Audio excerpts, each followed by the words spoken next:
radical openness is still a distant future in the field of school education. We have such a hard time figuring out that learning is not a place, but an activity. But I want to tell you the story of PISA, OECD's test to measure the knowledge and skills of 15-year-olds around the world. And it's really a story how international comparisons have globalized the field of education that we usually treat as an affair of domestic policy. Look at how the world looked in the 1960s in terms of the proportion of people who had completed high school.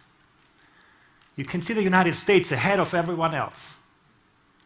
And much of the economic success of the United States draws on its long-standing advantage as the first mover in education.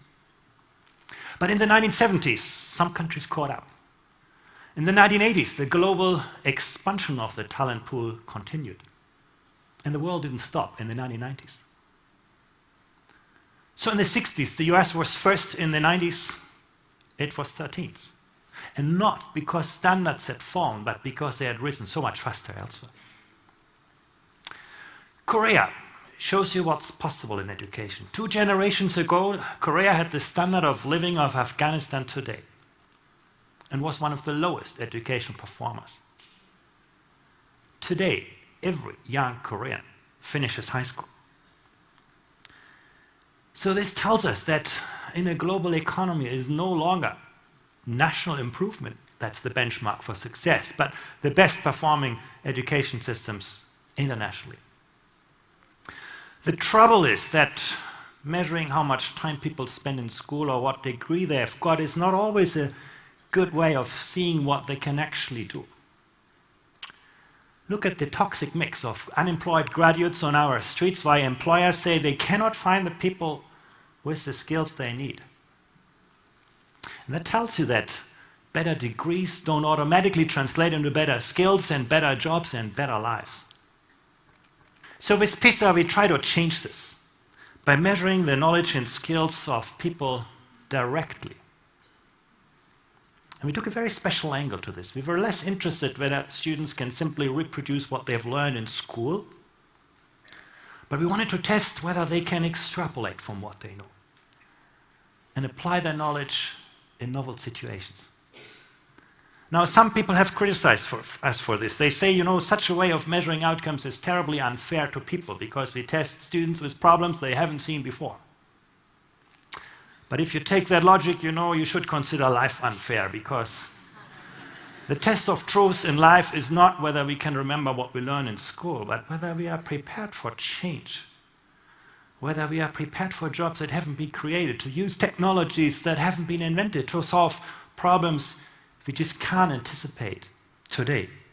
And once hotly contested, our way of measuring outcomes has actually quickly become the standard. In our latest assessment in 2009, we measured 74 school systems that together cover 87% of the economy. This chart shows you the performance of countries. In red, sort of below OECD average, yellow is so-so, and in green are the countries doing really well. You can see Shanghai, Korea, Singapore in Asia, Finland in Europe, Canada in North America, doing really well. You can also see that there is a gap of almost 3.5 school years between 15-year-olds in Shanghai and 15-year-olds in Chile. And the gap grows to 7 school years when you include the country with really poor performance. There's a world of difference in the way in which young people are prepared for today's economy. But I want to introduce a second important dimension into this picture. Educators like to talk about equity. With PISA, we wanted to measure how they actually deliver equity in terms of ensuring that people from different social backgrounds have equal chances.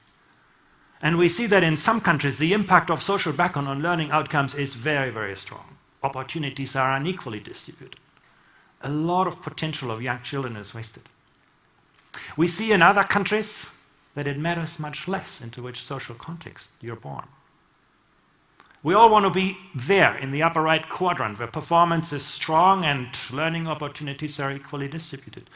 Nobody and no country can afford to be there where performance is poor and there are large social disparities. And then we can debate, is it better to be there where performance is strong at the price of large disparities? Or do we want to focus on equity and accept mediocrity? But actually, if you look at how countries come out on this picture, you see there are a lot of countries that actually are combining excellence with equity. In fact, one of the most important lessons from these comparisons is that you don't have to compromise equity to achieve excellence. These countries have moved on from providing excellence for just some to providing excellence for all, a very important lesson. And that also challenges the paradigms of many school systems that believe they are mainly there to sort people. And ever since those results came out, policymakers, educators, researchers from around the world have tried to figure out what's behind the success of those systems. But let's step back for a moment and focus on the countries that actually started PISA. And I'm giving them a colored bubble now. And I'm making the size of the bubble proportional to the amount of money that countries spent on students. If money would tell you everything about the quality of learning outcomes, you would find all the large bubbles at the top, no? But that's not what you see. Spending per student only explains about, or less than 20% of the performance variation among countries. And Luxembourg, for example, the most expensive system, doesn't do particularly well. No? What you see is that two countries with similar spending achieve very different results. You also see, and I think that's one of the most encouraging findings, that we no longer live in a world that is neatly divided between rich and well-educated countries and poor and badly educated ones. Very, very important lesson. Let's look at this in greater detail. The red dot shows you spending per student relative to a country's wealth. One way you can spend money is by paying teachers well, and you can see Korea investing a lot in attracting the best people into the teaching profession. And Korea also invests into long school days, which drives up costs further. Last but not least, Koreans want their teachers not only to teach, but also to develop. They invest in professional development and collaboration, many other things. All that costs money. How can Korea afford all of this? The answer is students in Korea learn in large classes. This is the blue bar which is driving costs down. You go to the next country on the list, Luxembourg. And you can see the red dot is where exactly it is for Korea. So Luxembourg spends the same per student as Korea does. But parents and teachers and policymakers in Luxembourg all like small classes. It's very pleasant to work in a small class. So they have invested all the money into that. And the blue bar class size is driving costs up. But even Luxembourg can spend its money only once. And the price for this is that teachers are not paid particularly well. Students don't have long hours of learning. And basically, teachers have little time to do anything else in teaching. So you can see two countries spend their money very differently. And actually, how they spend their money matters a lot more than how much they invest in education. Let's go back to the year 2000. Remember, that was the year before the iPod was invented. This is how the world looked then in terms of PISA performance. The first thing you can see is that the bubbles were a lot smaller. No? We spent a lot less on education, about 35% less in education. So you ask yourself, if education has become so much more expensive, has it become so much better? And the bitter truth really is that, not in many countries. But there are some countries which have seen impressive improvements. Germany, my own country, in the year 2000, featured in the lower quadrant, below average performance, large social disparities. And remember, Germany used to be one of those countries that comes out very well when you just count people who have degrees. Very disappointing results. People were stunned by the results. And for the very first time, the public debate in Germany was dominated for months by education. Not tax, not other kind of issues, but education was the center of the public debate. And then policymakers began to respond to this. The federal government dramatically raised its investment in education. A lot was done to increase the life chances of students with an immigrant background or from social disadvantage. And what's really interesting is that this wasn't just about optimizing existing policies, but data transformed some of the beliefs and paradigms underlying German education. For example, traditionally, the education of the very young children was seen as a business of families, and you would have cases where women were seen as neglecting their family responsibilities when they sent their children to kindergarten. PISA has transformed that debate and pushed early childhood education right at the center of public policy in Germany. Or, traditionally, the German education divides children at the age of 10, very young children, between those deemed to pursue careers of knowledge workers and those who would end up working for the knowledge workers. And that mainly along socioeconomic lines. And that paradigm is being challenged now too. A lot of change. And the good news is, 9 years later, you can see improvements in quality and equity. People have taken up the challenge, done something about it. Or take Korea at the other end of the spectrum. In the year 2000, Korea did already very well. But the Koreans were concerned that only a small share of their students achieved the really high levels of excellence. They took up the challenge, and Korea was able to double the proportion of students achieving excellence in 1 decade in the field of reading. Well, if you only focus on your brightest students, you know what happens is disparities grow, and you can see this bubble moving slightly to the other direction. But still an impressive improvement. A major overhaul of Poland's education helped to dramatically reduce between variability among schools, turn around many of the lowest performing schools, and raise performance by over half a school year. And you can see other countries as well. Portugal was able to consolidate its fragmented school system, raise quality, improve equity. And so did Hungary. So what you can actually see, there's been a lot of change. And even those people who complain and say that, you know, the relative standing of countries on something like PISA is just an artifact of culture, of economic factors, of social issues, of homogeneity of societies, and so on, these people must now concede that education improvement is possible. You know, Poland hasn't changed its culture. It didn't change its economy. It didn't change sort of the compositions of its population. It didn't fire its teachers. It changed its education policies and practice. Very impressive. And all that raises, of course, the question, what can we learn from those countries in the green quadrant who have achieved high levels of equity, high levels of performance, and raised outcomes? And of course, the question is, can what works in one context provide a model elsewhere? Of course, you can't copy and paste education systems wholesale, but these comparisons have identified a range of factors that high-performing systems share. Everybody agrees that education is important. No? Everybody says it. But the test of truth is, how do you weigh that priority against other priority? No? How do countries pay their teachers relative to other high-skilled workers? Would you want your child to become a teacher rather than a lawyer? How do the media talk about schools and teachers? So those are the critical questions. And what we have learned from PISA is that in high-performing education systems, the leaders have convinced their citizens to make choices that value education, their future, more than consumption today. And you know what's interesting? I know you won't believe it, but there are countries in which the most attractive place to be is not the shopping center, but the school. Those things really exist.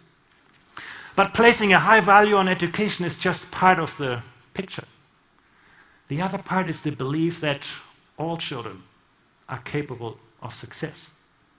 You have some countries where students are segregated early in their ages, you know, students are divided up, reflecting the belief that only some children can achieve world-class standards.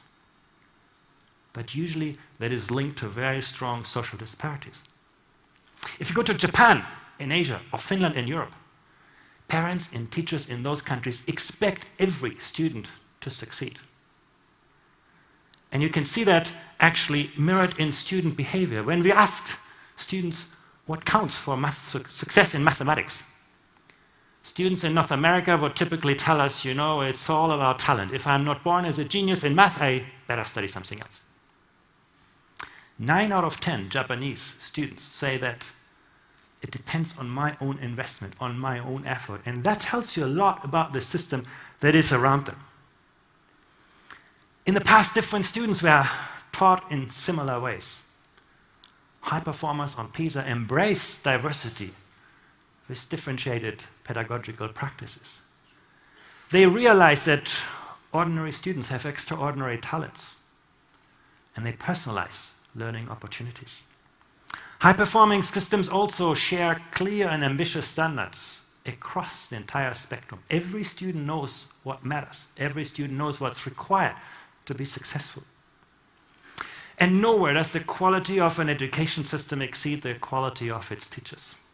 High-performing systems are very careful in how they recruit and select their teachers and how they train them. They watch how they improve the performance of teachers in difficulties who are struggling and how they structure teacher pay. They provide an environment also in which teachers work together to frame good practice.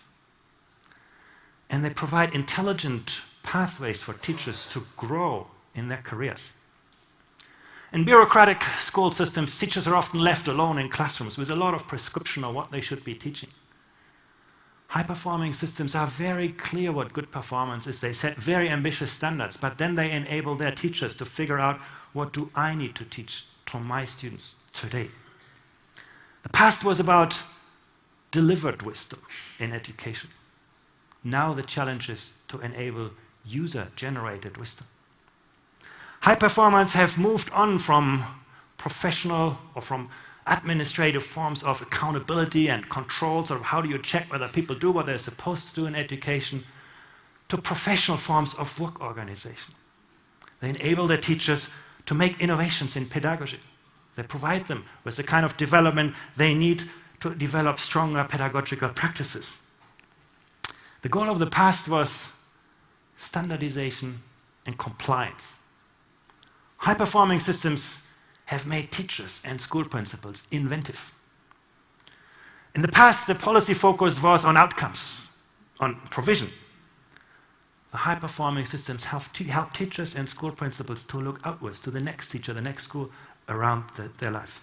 And the most impressive outcomes of world-class systems is that they achieve high performance across the entire systems. You've seen Finland doing so well on PISA, but what makes Finland so impressive is that only 5% of the performance variation among students lies between schools. Every school succeeds. This is where success is systemic. And how do they do that? They invest resources where they can make most of a difference. They attract the strongest principals into the toughest schools and the most talented teachers into the most challenging classroom. Last but not least, those countries align policies across all areas of public policy. They make them coherent over sustained periods of time, and they ensure that what they do is consistently implemented. Now, knowing what successful systems are doing doesn't yet tell us how to improve. That's also clear, and that's where somehow the limits of international comparisons of PISA are. That's where other forms of research need to kick in, and that's also why PISA doesn't venture into telling countries what they should be doing, but its strength lies in telling them what everybody else has been doing. And the example of PISA shows that data can be more powerful than administrative control or financial subsidy, through which we usually run education systems. You know, some people argue that changing educational administration is like moving graveyards. You just can't rely on the people out there to help you with this. But PISA has shown what's possible in education. It has helped countries to see that improvement is possible. It has taken away excuses from those who are complacent. And it has helped countries to set meaningful targets in terms of measurable goals achieved by the world's leaders. If we can help every child, every teacher, every school, every principal, every parent see what improvement is possible, that only the sky is the limit to educational improvement, we have laid the foundations for better policies and better lives. Thank you.